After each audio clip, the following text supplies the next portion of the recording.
こんにちは、MD ジャックです。久々に有線モデルのレビューに戻ってきた気がします。花粉症で目と口が痒くて仕方ありません。ご視聴ありがとうございます。アクティブノイズキャンセリング全開で通学が楽しくなった愛です。なんか有線モデルは久しぶりですね。ジャックさん、この企画1月にアップ予定だったんでしょ？そうなんだよ。なのにもう3月なんだよね。毎日頑張ってるんだけど追いつかないね。今回は 1DD とフル BA の比較ですけど、どういう理由なんですかね？比較は似たもの同士よりも違う特性を持ったものの方が単純に面白いと思っているからだよ。次に面白いのは同じドライバー構成のハイブリッドモデルの比較かな。今回は CA16 と ZAX の 7BA プラス 1DD 対決以来ですか？そうだね。この VS シリーズ、次回はニューモデルでできそうなのでお楽しみに。じゃあ始めましょうか。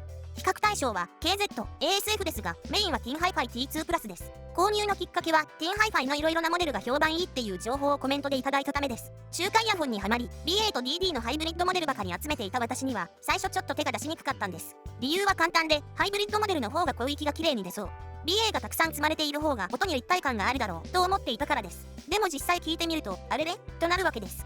TinHi-Fi についてほとんど知らなかったのでちょっと調べてみました。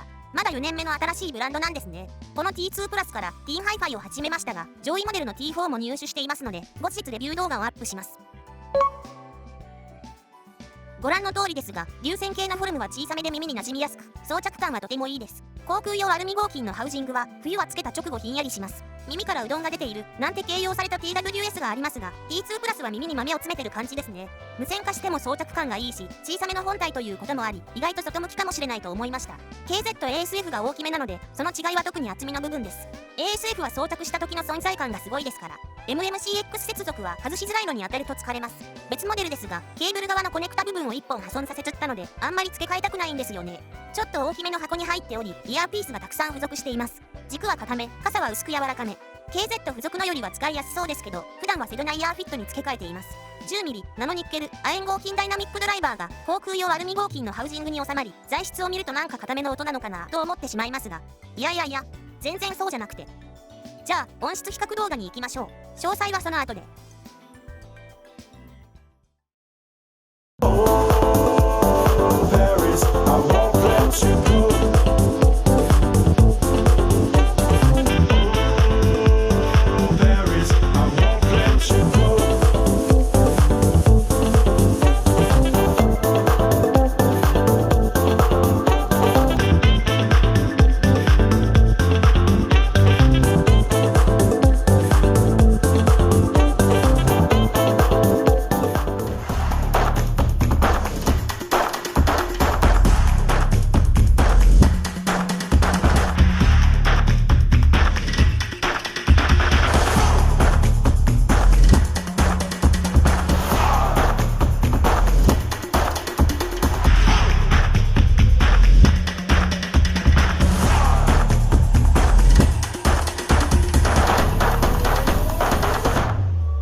いかがでしたか？特性がかなり違うので違いも明確だったと思います。まず T2 プラスの波形から、詳細は上を見ていただくとして、ピンクノイズのグレーの基準ラインから上下の極端なレベル差がなく、どちらかといえば若干低域寄りなバランス、中域もはっきり聞こえ、5kHz 以上で減衰せずちょっと厚めな刺さらない広域になっています。特殊な特性のカーブには見えませんが、これは侮れないなという印象です。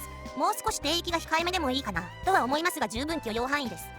入手して最初に聞いた印象がいい意味で結構ショックで、音の出方が自然で広がりもあり、小さな金属ハウジングに収められたドライバーからこんな音が出るのかという感じですね。ダイナミックドライバー一発だと手持ちではファイナル E シリーズを意識します。音の味付けという表現をするなら E シリーズは帯域バランスに気を配った薄味。強調される帯域は E1000、2000、3000でそれぞれ少しずつ違いますが、強調レベルは大げさなものではないです。T2 プラスもバランスはとても考えられていてナチュラルな印象です。E シリーズはレーシングカーの高回転型自然吸気エンジンユニットのようなイメージで、高回転イコール音量を上げていって進化を発揮のように感じますが、 T2 プラスはあっさり同じレベルかそれ以上になってしまう印象で、これには驚かされました。 E シリーズと波形を比較してみると低域はやっぱりこれで良さそうだなと思います。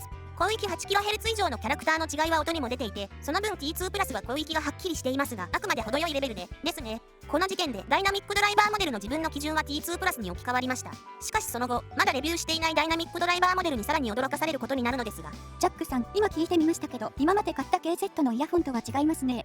これいいな。丸くて可愛いし。どう？買う？買います買います。これはどっちみち愛ちゃんにはおすすめするつもりだったんでちょうどよかった。自分の車でこれ使ってていいよ。やったー、ありがとうございます。話戻します。そしてこれが ASF との波形比較です。ASF は上下のレベル差が大きいですね。中域は不自然ではないですが、目の帯域成分が多い楽器はアンサンブルの中でうず漏れ気味になります。3の部分でボーカルとかサックスはその存在感が強調されるとは思いますが、4の部分を極端に抑えた代わりなのでしょうかね。 ASF はバラード系の曲の印象がかなり変わりますね。ロックのビートの効いた曲には太めのサウンドで合うと思います。やはり使い分けですかね。T2 プラスは広がりはあるのにどこまでもだらーんと広がる感じではなく、箱の大きさは決まっていて、はいここまでっていうような空間の壁があるみたいに感じます。その中での定位感もとても心地いいです。音楽を音として分析しながら聴くという前提条件における KZ-AS16 との比較では、楽器間の分離、鮮明に直線的に音が飛び込んでくるかというような観点では AS16 の方が明らかに優位でしたので、主観では T2 プラスはリスニングタイプだと思います。昔の表現かもしれませんが、アナログシンセとデジタルシンセの違いのような感覚ですかね。買いかと聞かれればもちろん買いです。ただし広域は柔らかく優しめなので KZ、ZSN プロとか ZAX のような鋭い広域がお好みの方にはあまりお勧めしません。とはいえ T2 プラスの広域は十分ですし、音質比較動画でもそれは確認できると思います。これはありで買ったんですが4500円ぐらいだったので、コスパも音質も本当にいいです。ということで、ナチュラル、温かく繊細というような言葉が似合うディンハイハイ T2 プラスのレビューでした。